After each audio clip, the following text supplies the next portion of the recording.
Hi.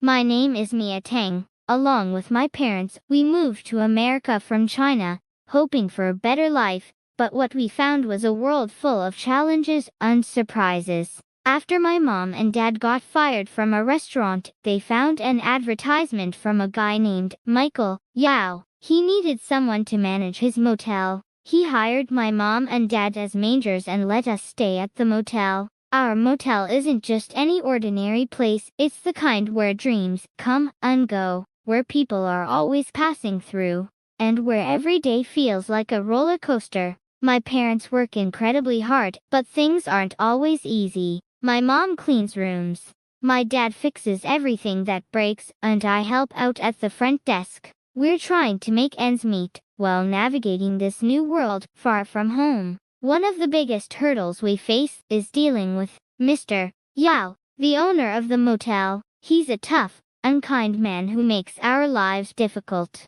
He's always finding ways to make our job harder, and doesn't seem to care about the people who work for him. It feels like we're constantly struggling to keep up and make him proud. When a washing machine broke, he made us pay for it when it wasn't our fault. We had to spend everything we saved since we started working. Every time that I see his face, I wonder why he has so much money and yet he still wants more from my family and being mean to the weeklies at the motel. My family also met and helped other Chinese immigrants, like Uncle Zhang and Aunt Wang, who had been suffering from their bosses like Mr. Yao. We put Blue Yankees cap out as a safety sign for them to come into the motel for help. But it's not all about the struggles. Let me tell you about my friend Loop and the weeklies at the motel where I live. Loop and I became close friends at school. She's one of the few people who understands what it's like to juggle different worlds.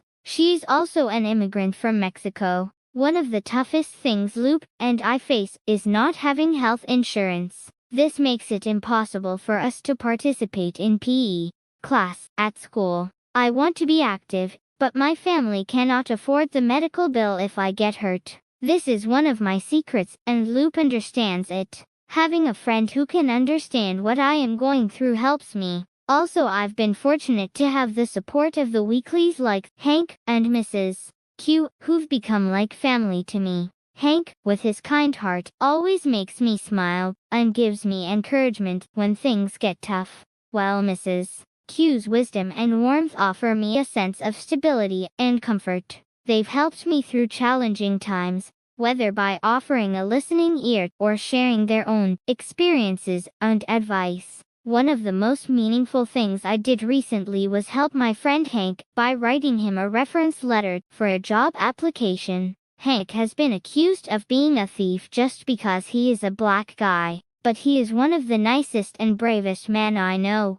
So I wrote a reference letter for him. It felt good to give back and show my appreciation for all he's done for me. At the same time, I'm working hard to win a motel through a writing contest. It's my way of dreaming big and trying to make a difference, not just for myself, but for my family and friends, like Hank, who have supported me through thick and thin. But when I told my mom about the contest, she didn't encourage me. Instead, she once compared me to a bicycle, saying others were like cars and doubted my English would ever be good enough. It hurt to hear that, especially when I was trying so hard. But it also made me more determined to prove her wrong and show that I can achieve my dreams, no matter what. My dad also supported me by buying me a brand new shiny, green pencil. He spent whole recycling money on one pencil and told me that I am not a bicycle. Even though I didn't win the writing contest, just like my dad told me, I was not a bicycle.